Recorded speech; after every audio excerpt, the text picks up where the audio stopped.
Je vais vous présenter les compteurs Gottlieb. J'ai pris ce modèle-là parce qu'il est un des plus connus et un des plus faciles à réparer. Donc ça va concerner le principe de fonctionnement, le démontage, le remontage et les réglages. Et plus aussi un petit banc qui permet de visualiser le fonctionnement d'un fronton à joueur. Voilà. Alors par quoi vas-tu commencer? Donc je vais présenter d'abord les premières générations de compteurs Gottlieb. Voilà. Vous avez ce premier compteur utilisé en 1954. Voilà. Extrêmement compact, très robuste et certainement très cher à fabriquer. Donc après Gottlieb a fait un modèle un peu moins compact mais extrêmement efficace. Alors qu'on reconnaît qu'un très gros circuit imprimé et certains modèles avec un compteur à facettes décagonal. Ensuite, on a eu, à partir du Super Soccer, on a eu en 74, on a eu ce modèle simplifié, mais qui reprenait les mêmes principes du précédent, mais en plus économique. Voilà. Et là, voilà. Donc on trouve des modèles avec circuit imprimé et on trouve également des modèles sans circuit imprimé, principalement pour les compteurs sans points qui n'ont pas besoin d'index. Voilà. Donc je vais vous montrer un petit peu le démontage d'un rouleau. On va passer d'abord par l'ancêtre. L'ancêtre. Voilà. Donc le Gottlieb classique. Donc la première chose à faire, c'est de démonter du fronton. On retire du fronton. Enfin là je le fais sur table parce que c'est plus pratique. Bien sûr, oui. Voilà. On enlève, on enlève le petit clip, la rondelle. Une rondelle. Et on n'a pas besoin de prendre aucun repère. Non, aucun. Ok. Je montrerai tout à l'heure la façon de le caler. Donc il y a 3 petites vis par quai. Il y a une étoile à 3 branches avec un calage spécial au niveau de la roue en aluminium. Il y a 2 petits trous et un grand. Voilà. La clé se trouve sur le grand trou. On ne peut pas se tromper. C'est ce qui sert de détrompeur. C'est le détrompeur. D'accord. Donc ça c'est le whipper ou le feuillard qui permet de, à travers le circuit imprimé, de détecter la position du rouleau. Ça sert pour la loterie ou le claquage des points, suivant si c'est un compteur de centaines ou d'unités. Donc on continue le démontage.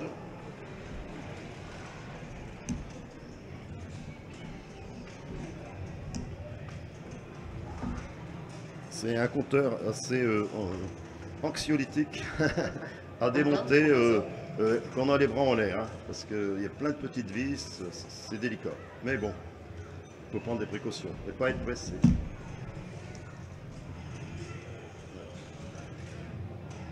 Donc ici, il y a un système de verrouillage.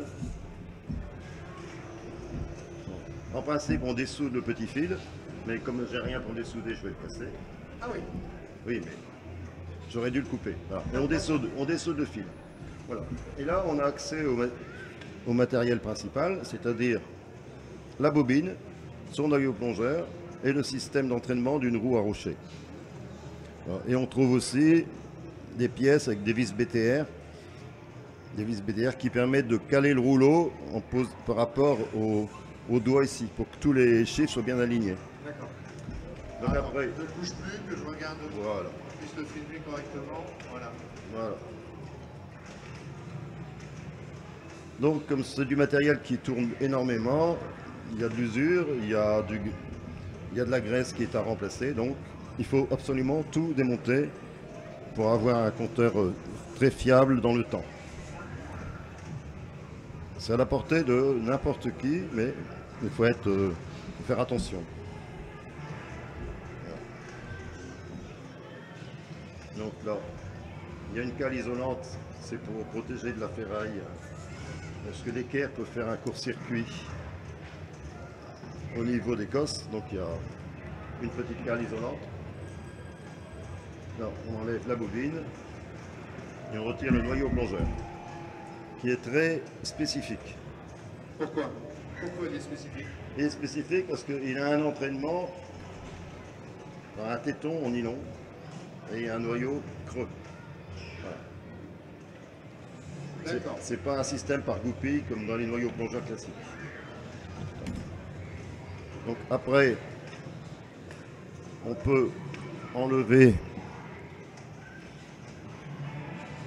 la noix en nylon. Voilà. Donc on trouve ici les 10 crans pour les 10 positions du compteur, de 0 à 9. On trouve des crans ici de la position 0 et ici un cran supérieur pour la position numéro 9 qui permet de faire passer le compteur suivant. C'est la retenue comme en arithmétique. Voilà. Donc ensuite, on démonte, si on y arrive, un autre ressort. C'est un petit peu plus délicat.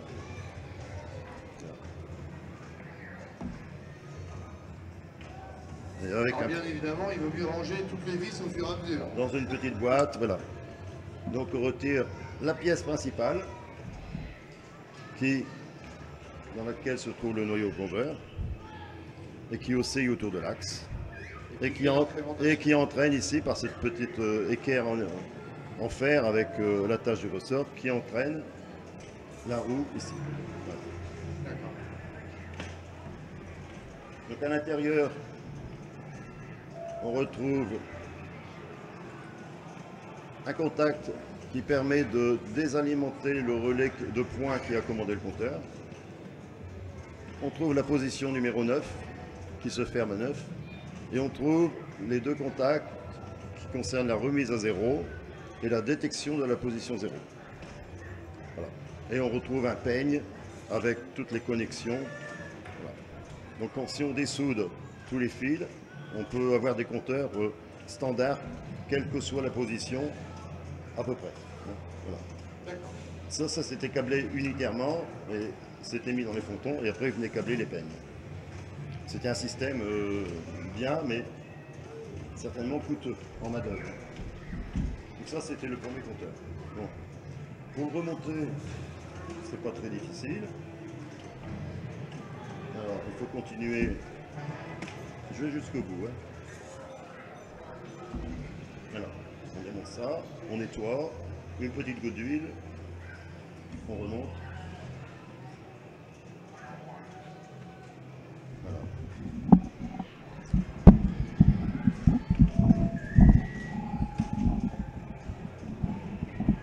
Ensuite,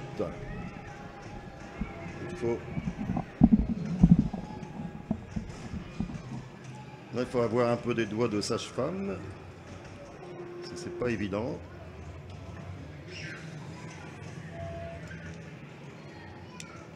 Voilà. On raccroche le ressort qu'on a enlevé.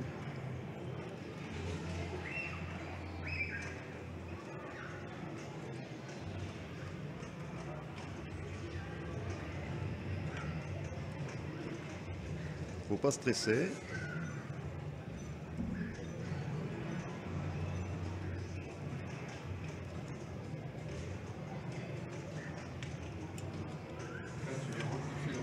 Voilà, il faut refixer le ressort à sa place.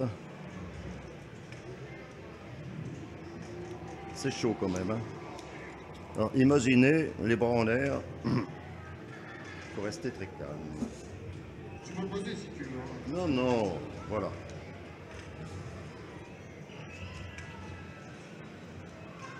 On va y arriver. Gentiment.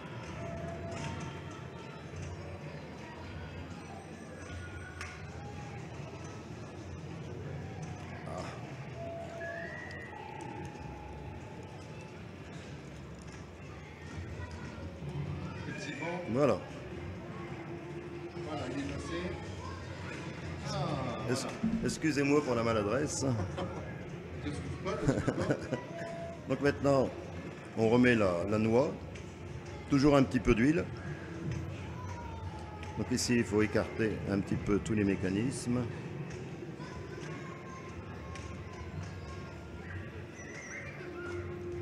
Voilà. C'est fixé. Bon, ici, le contact, c'est un peu tordu. Voilà, on voit bien le fin de course qui s'active pour désalimenter le relais. Donc ensuite, on remet le noyau plongeur. On remet la bobine. Avec son fourreau nettoyé, bien sûr. Voilà. On remet la protection pour éviter les courts-circuits, le talon, les vis.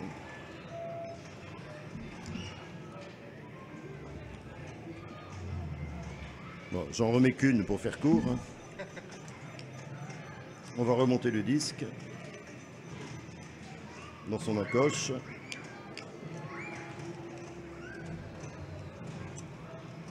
Les vis, l'écrou.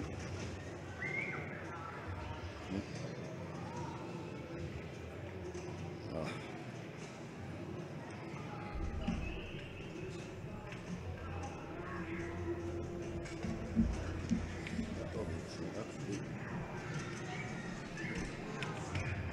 Je ne l'ai pas nettoyé là.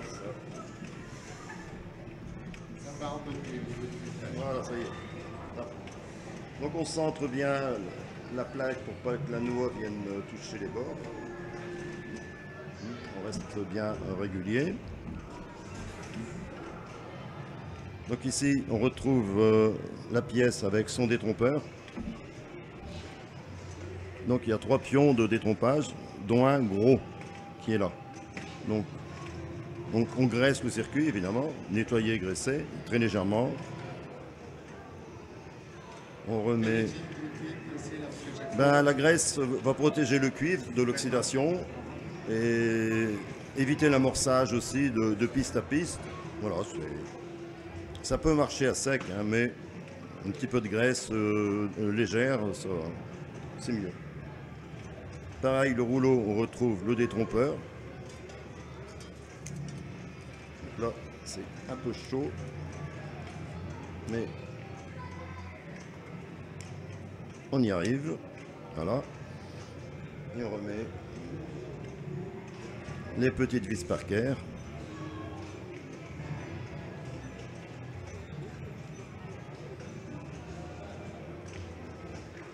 Voilà.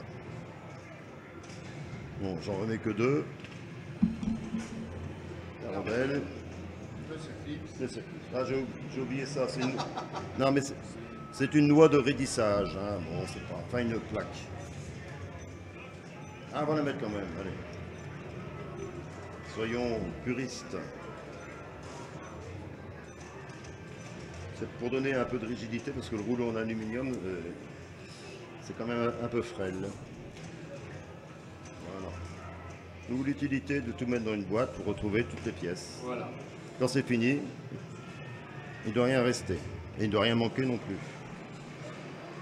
C'est la théorie.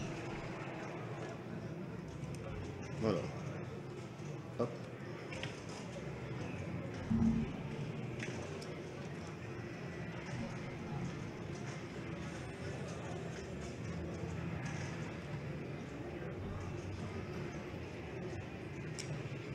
Voilà, le rouleau est remonté. Je ne sais pas s'il va fonctionner parce qu'on n'a rien nettoyé. Mais si on s'y prend bien, en l'aidant, voilà. Donc on vérifie que par rapport à ce téton, que le chiffre soit bien aligné. Et pour l'alignement, on se sert de la BTR et on règle la position angulaire du rouleau. Voilà. Très bien. C'était des très très très bons rouleaux, mais ça se mérite. C'est-à-dire, quand tu dis Bah, c'est quand même un petit peu délicat à démonter, à remonter. Il ne faut pas s'énerver. Mais ça reste accessible. Méticuleux, rigoureux, c'est bon. D'accord. Après, on va regarder pour un deuxième modèle. Modèle très solide, très bien conçu. Toujours avec ce Toujours circuit. un clips. Alors, avec l'âge, ils ont augmenté. Voilà. Alors, on peut dans un même jeu mettre des rouleaux comme ça et aussi comme ça. Compatible à 100%. Compatible. Il n'y a que les positions des contacts, il y a une petite différence, mais c'est facile à... Voilà.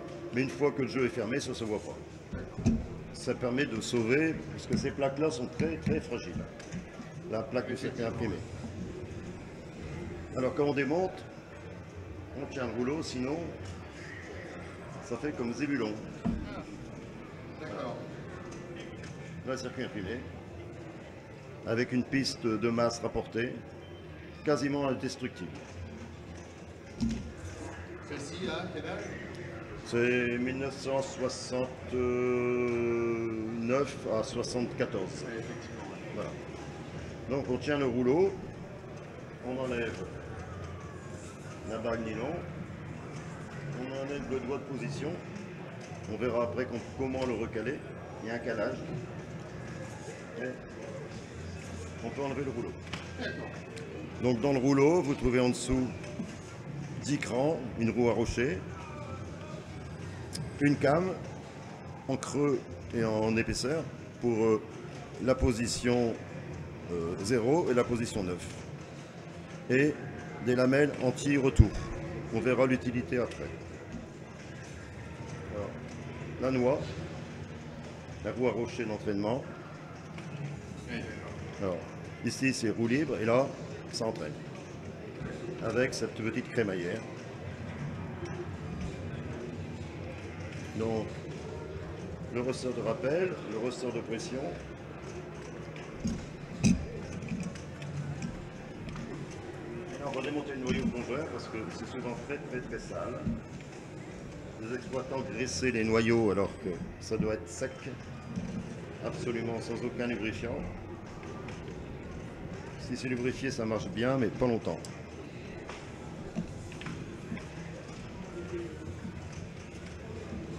Donc là, c'est un peu délicat parce qu'il faut sortir en même temps tout l'ensemble. C'est-à-dire le noyau plongeur. Voilà. Il faut tout prendre et tout sortir en même temps. Voilà.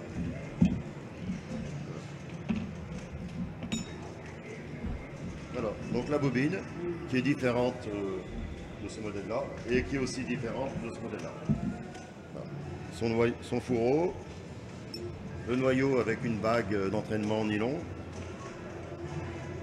le levier d'armement, voilà, avec sa crémaillère rapportée en nylon aussi.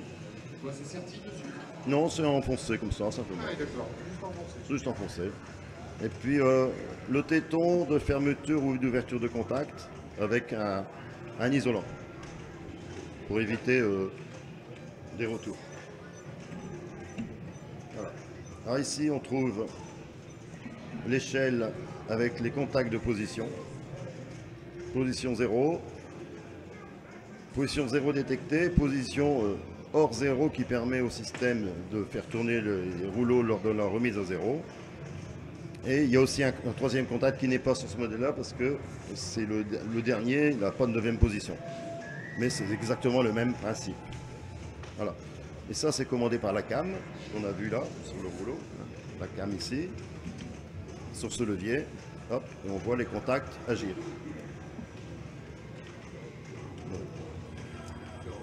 Voilà. Il n'y a pas beaucoup de courses et c'est un réglage un petit peu délicat. Alors comme dans tous les rouleaux, il ne faut pas oublier de serrer les empilages. C'est important. Voilà, ça permet de mieux régler le jeu. Voilà. On vérifie aussi le talon de bobine, s'il n'est pas desserré. Ou s'il est abîmé, on le change. Voilà, c'est ce qu'il y a à faire sur un rouleau. Est-ce que tu entends par abîmé? Ben, disons, à force d'être martelé, il peut devenir un petit peu comme un champignon. Le noyau, il commence à épouser la forme du talon et ça finit par faire une aimantation. Ouais, d'accord. Donc ça crée des frottements dans le fourreau qui s'usent Donc à vérifier qu'il n'est pas ébavuré, qu'il n'est pas, il n'y a pas de bavure. Et là, il est impeccable. Voilà. Donc le remontage, ben, on rentre là. On remet le fourreau. On remet dans le porte-bobine. On rentre dedans. On tient l'ensemble. Hop. Et l'opération inverse, un petit peu délicate. Et on est obligé, si on fait le rouleau sur place, dans le jeu, de dessouder la bobine. Parce que c'est impossible de démonter sans dessouder. Ah oui, d'accord. Voilà.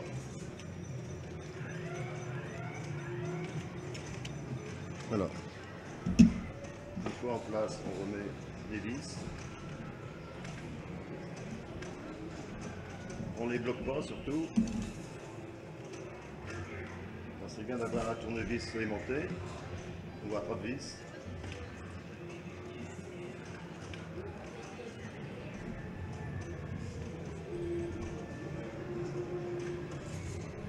Voilà.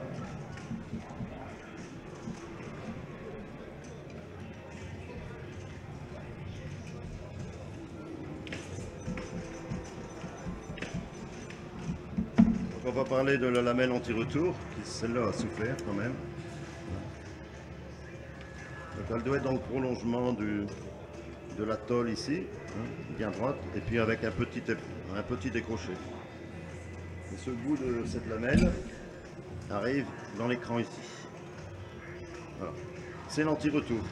S'il n'y a pas d'anti-retour, au un moment, le rouleau peut partir en sens contraire et ne pas avoir assez de course pour passer à la position suivante. Ce sont des éléments qui changent, ça, également, la lamelle? La lamelle, elles sont souvent tordues parce que les exploitants ne savaient pas l'utilité et ils tournaient le rouleau dans le mauvais sens. Donc du coup, ça se tord. Ça ne se change. Ouais. En 38 ans, j'ai dû en changer une. Ah oui, Bon. quand même. Ça va. Donc, le ressort, la noix, donc un tout petit peu d'huile dans la noix pour qu'elle s'articule autour de la bague nylon qui est dans le fond. Un peu de graisse sur la crémaillère et léger.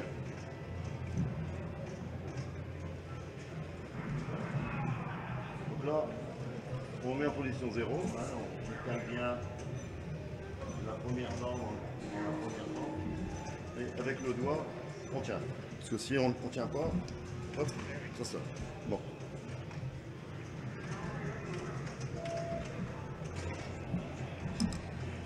Ensuite, on met le rouleau n'importe où.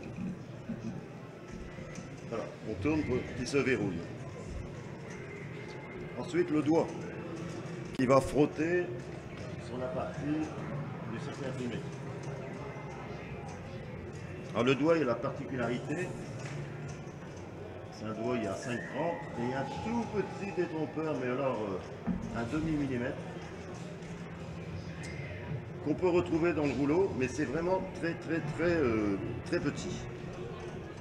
Tout le monde ne le voit pas. Alors Gottlieb, pour faciliter le montage dans leur atelier, ils ont fait, entre 4 et 5, ils ont fait une trace, une petite trace violette là, au marqueur, qui permet d'aligner la pointe du doigt. Voilà. On n'a pas cherché, c'est 4,5. Sur chaque rouleau? Sur chaque rouleau. Et c'est marqué sur chaque rouleau. C'est 4,5. On s'en souvient, 4,5. Donc après, on met la petite bague de verrouillage. Bon, je recommence parce que j'ai oublié de remettre le ressort. Voilà. L'essentiel, c'est de se rendre compte. Oui. Et on peut le remettre en passant au travers.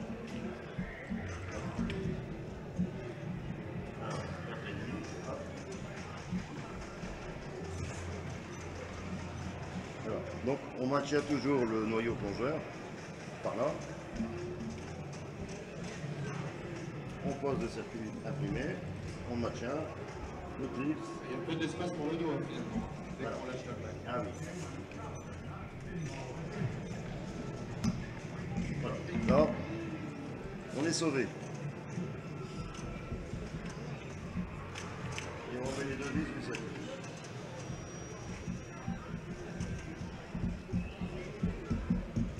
il n'y a plus qu'à vérifier. Il y a une fente pour passer son doigt. Voilà, il est un petit peu dur. Voilà. Donc on vérifie qu'à 9, le contact se fasse bien et qu'à 0, les contacts se fassent bien. Et on remet les rouleaux à 1 pour être sûr que le cycle de remise à 0 se fait. Parce que s'ils sont à 0, on ne va pas savoir s'ils tournent. On les met tous à 1 et ils vont tourner de façon synchrone. S'il y en a un qui ralentit, on le verra par rapport à ses voisins. D'accord.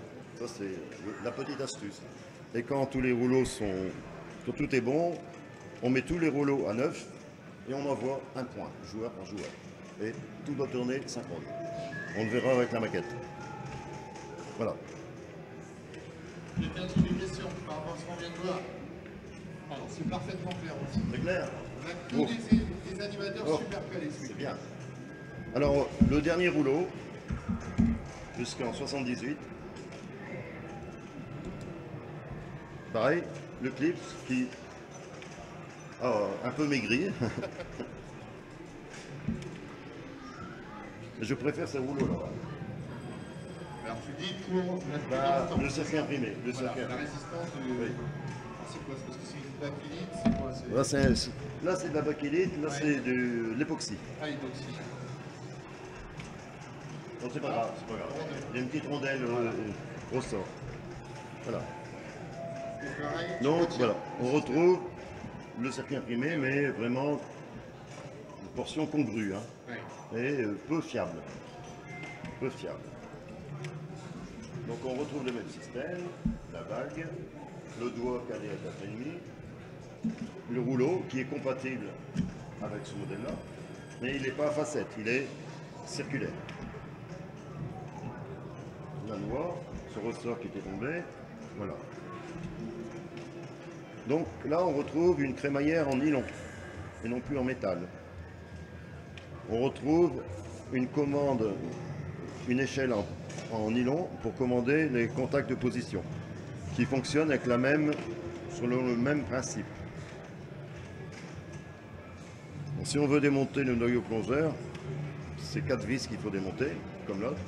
1, 2, 3, 4. Bon, je ne vais pas le faire parce que c'est exactement le même. Complètement, c'est le même système. C'est le même système. Voilà. Donc pareil, nettoyage, Presse. resserrage des contacts. Voilà. Pour un tournevis, il faut une clé 1/4 pour tenir l'écrou. Donc, graissage, exactement pareil. Donc on met le ressort.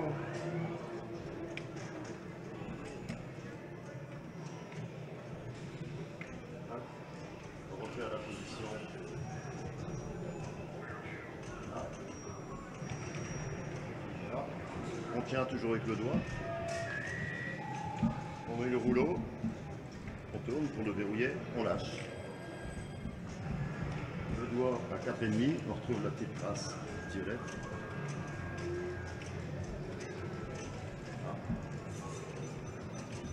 On repose le circuit dans le bon sens. On remet le clips.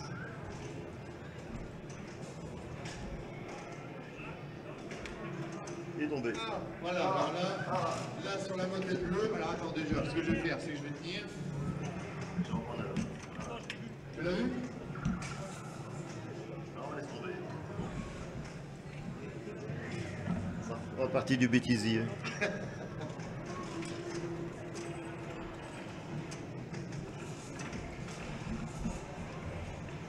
Je me disais, il n'y a pas d'autre moyen pour démonter le circuit, soit avec un tournevis comme ça, et le remettre. Bah, tournevis, ça marche pas mal, mais là, bon. Là, il y a un petit Voilà l'empilage. souci. L'empilage est trop serré.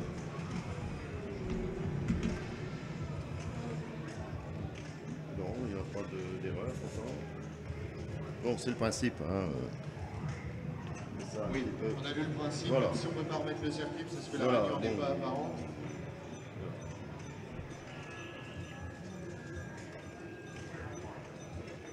Donc ils sont pas mal non plus, parce que derrière il y a un petit levier qui permet de simuler le fonctionnement de la bobine. Très pratique. Alors, il y a une chose très très importante, c'est au niveau à l'intérieur ici. Voilà. Parce que s'il n'y a pas de frein de rouleau, le rouleau il va tourner toujours sur sa lancée. Donc il y a des petites nervures en nylon, là, petites nervures, qui viennent embuter sur la crémaillère. Voilà. Quand le rouleau se relâche, on voit la nervure qui vient taper sur le bout de la crémaillère et qui stoppe le rouleau, bien dans sa position. Voilà. Il ne faut pas que ça soit cassé, mais j'en ai jamais changé. Voilà. Donc là, pour les 3 générations principales de rouleaux qu'on peut trouver sur les flippers Gottlieb.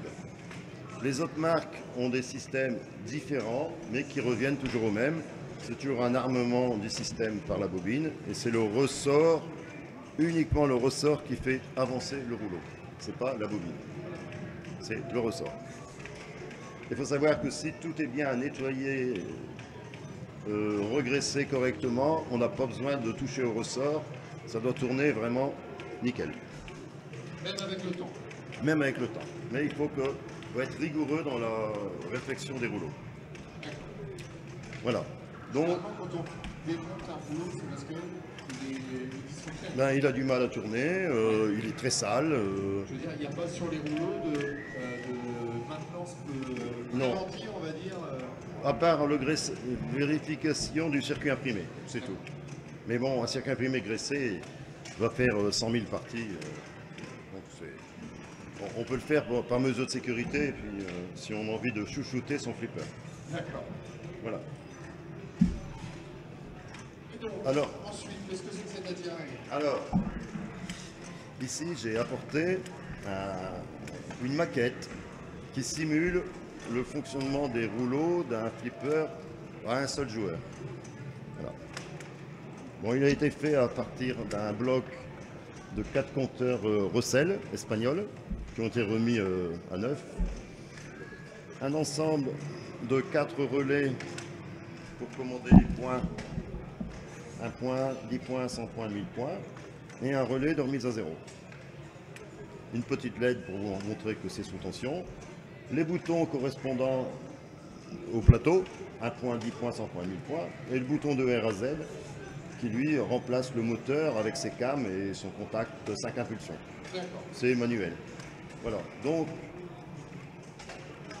j'ai mis sous tension. Si je fais 1 point, par exemple, le rouleau tourne, 10 points, il tourne, 100 points, 1000 points. Et le bouton de remise à zéro. Voilà. Donc si je fais ça et je remets à zéro jusque 9 seulement, je remets à 9. Et si j'envoie 1 point, je fais le tour du compteur. Donc on retrouve sur ces rouleaux. C'est ça, tu peux l'embrancher. Ah, le circuit. non, c'est pas grave, c'est une rondelle. Non, c'est un circuit. Ah bon.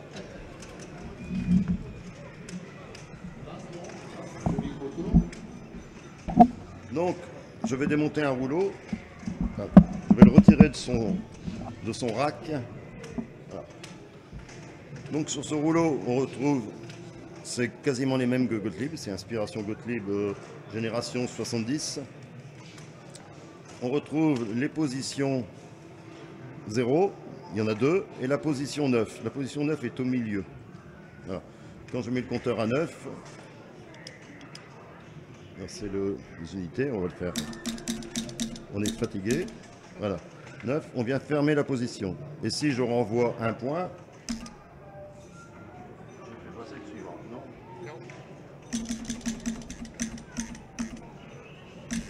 Oui, voilà. Alors, les problèmes qu'il peut y avoir. Par exemple, un problème classique. Et là, tu vas simuler une panne. Je simule une panne. Voilà. Je suis à 9 points. J'envoie un point.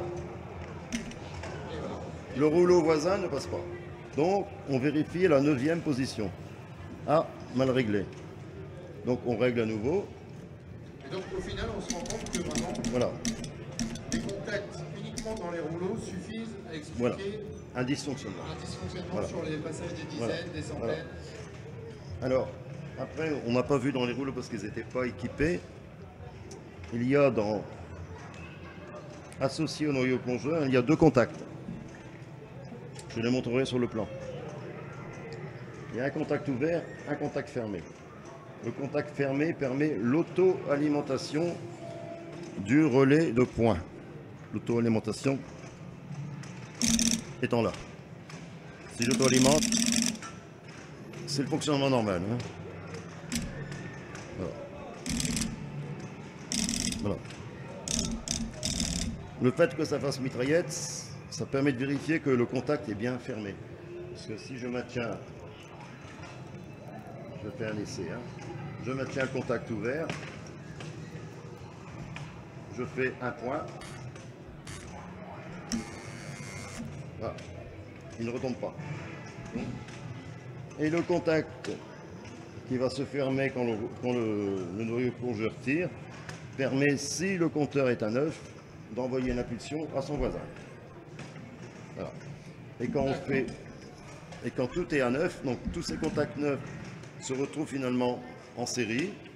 Et si on pouvait filmer au ralenti les relais, on verrait que les relais marchent pas en même temps, mais il y a un très léger décalage, genre 5 centièmes de seconde. Voilà. Donc c'est une petite maquette pour s'amuser. Oui, voilà. Et on pourrait mettre des rouleaux à l'infini, faire une calculatrice, pourquoi pas. Voilà.